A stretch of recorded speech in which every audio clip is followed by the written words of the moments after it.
आज आमी करब पुঁই শাক।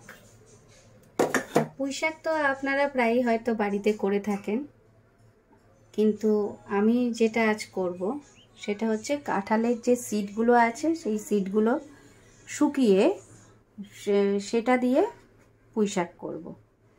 তা সেটা করতে আমার লাগবে হচ্ছে, আমি নিয়ে নিয়েছি আর কি কুমড়ো, সামান্য একটু আলু, এই যে কাঁঠালের সিডগুলো কেটে নিয়েছি একটু, তার উপরে খোসাটা ছাড়িয়ে,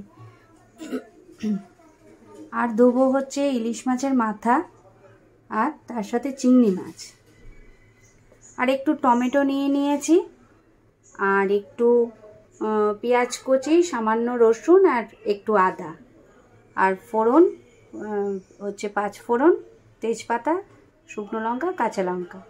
এবার ঝালটা যে যতটা আপনারা খেতে পছন্দ করেন সেইভাবে দেবেন, আমাদের বাড়িতে ঝালটা অতটা চলে না আর কি।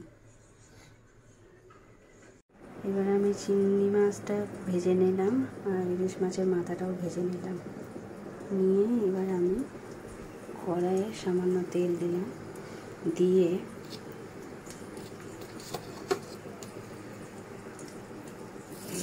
পাঁচ ফোড়ন, তেজপাতা, শুকনো লঙ্কা সব দিয়ে দিলাম।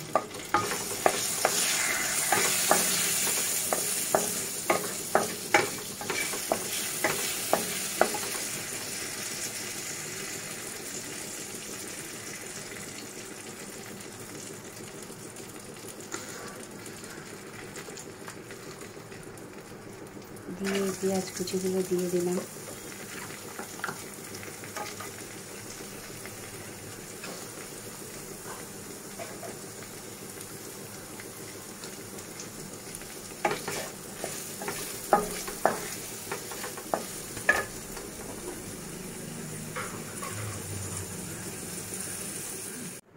এবার আমি কড়াইয়ে তেলটাকে গরম করে তার মধ্যে পেঁয়াজ আর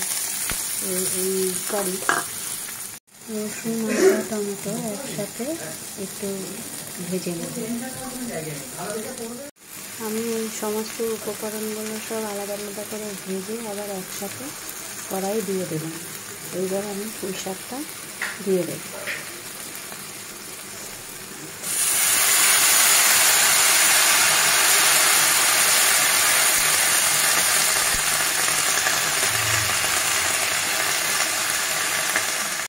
এবার আমি সমস্ত উপকরণগুলো দিয়ে এবং তার মধ্যে মাছের মাথা আর চিংড়ি মাছ দিয়ে ভালো করে পুঁই শাকটাকে আমি একটু কষিয়ে নিচ্ছি।